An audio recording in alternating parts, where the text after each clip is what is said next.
Hello friends, ಎಲ್ಲರಿಗೂ ನಮಸ್ಕಾರ. ಶ್ರೀಕೃಷ್ಣ ಕ್ರಿಯೇಷನ್ಸ್ಗೆ ನಿಮ್ಮೆಲ್ಲರಿಗೂ ಸ್ವಾಗತ. ಇವತ್ತಿನ ಈ ವಿಡಿಯೋದಲ್ಲಿ ಆಷಾಢ ಮಾಸದಲ್ಲಿ ಬರುವಂಥ ಆಷಾಢ ಹುಣ್ಣಿಮೆ ಅಥವಾ ಗುರು ಪೌರ್ಣಮಿ ಈ ವರ್ಷ ಯಾವ ದಿನಾಂಕದಂದು ಬಂದಿದೆ, ಹಾಗೆ ಗುರು ಪೌರ್ಣಮಿಯ ತಿಥಿ ಯಾವಾಗ ಆರಂಭವಾಗಿ ಯಾವಾಗ ಅಂತ್ಯಗೊಳ್ಳುತ್ತೆ, ಯಾವ ಸಮಯದಲ್ಲಿ ಪೂಜೆಯನ್ನು ಮಾಡಬೇಕು, ಅವತ್ತಿನ ದಿವಸ ಯಾರನ್ನು ನಾವು ಆರಾಧನೆ ಮಾಡಬೇಕು ಅನ್ನೋದೆಲ್ಲದನ್ನು ಕೂಡ ಇವತ್ತಿನ ಈ ವಿಡಿಯೋದಲ್ಲಿ ನಿಮ್ಮೆಲ್ಲರಿಗೂ ತಿಳಿಸ್ಕೊಡ್ತಾ ಇದ್ದೀನಿ. ಹಾಗಾದರೆ ಇನ್ಯಾಕೆ ತಡ, ಬನ್ನಿ ವಿಡಿಯೋನ ಶುರು ಮಾಡೋಣ. ಆಷಾಢ ಮಾಸದಲ್ಲಿ ಬರುವಂಥ ಹುಣ್ಣಿಮೆಯನ್ನು ಆಷಾಢ ಹುಣ್ಣಿಮೆ ಅಥವಾ ಗುರು ಪೌರ್ಣಿಮೆ ಅಂತ ಕರೆಯಲಾಗತ್ತೆ.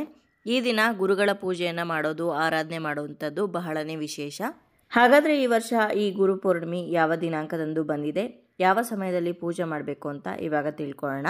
ಆಷಾಢ ಹುಣ್ಣಿಮೆ ಅಥವಾ ಗುರು ಪೂರ್ಣಿಮೆ ಈ ವರ್ಷ ಅಂದರೆ 2025ನೇ ಇಸ್ವಿಯಲ್ಲಿ ಜುಲೈ 10ನೇ ತಾರೀಕು ಗುರುವಾರದ ದಿವಸ ಬಂದಿದೆ. ಇವಾಗ ಪೌರ್ಣಮಿ ತಿಥಿ ಯಾವಾಗ ಆರಂಭವಾಗಿ ಯಾವಾಗ ಅಂತ್ಯವಾಗುತ್ತೆ ಅಂತ ತಿಳ್ಕೊಳ್ಳೋಣ.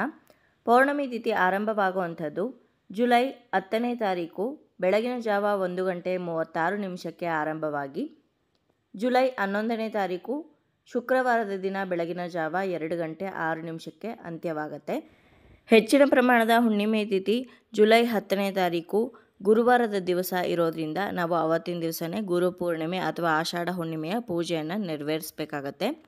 ಇನ್ನು ಯಾವ ಸಮಯದಲ್ಲಿ ಪೂಜೆಯನ್ನು ಮಾಡಬೇಕು ಅಂತಂದರೆ ಅವತ್ತಿನ ದಿವಸ ಪೂರ್ತಿ ನಿಮಗೆ ಹುಣ್ಣಿಮೆ ಇರುತ್ತೆ.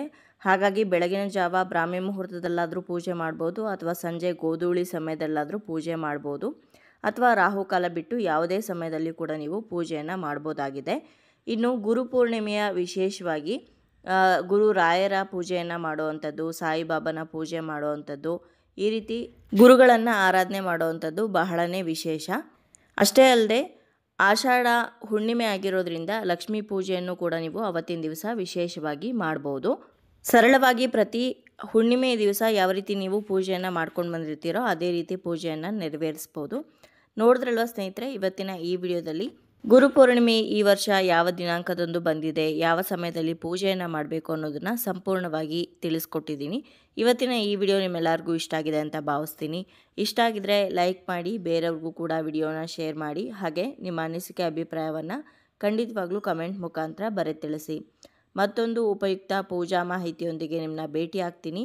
ಅಲ್ಲಿಯವರೆಗೂ ಧನ್ಯವಾದಗಳು. ಲೋಕ ಸಮಸ್ತ ಸುಖಿನೋ ಭವಂತು.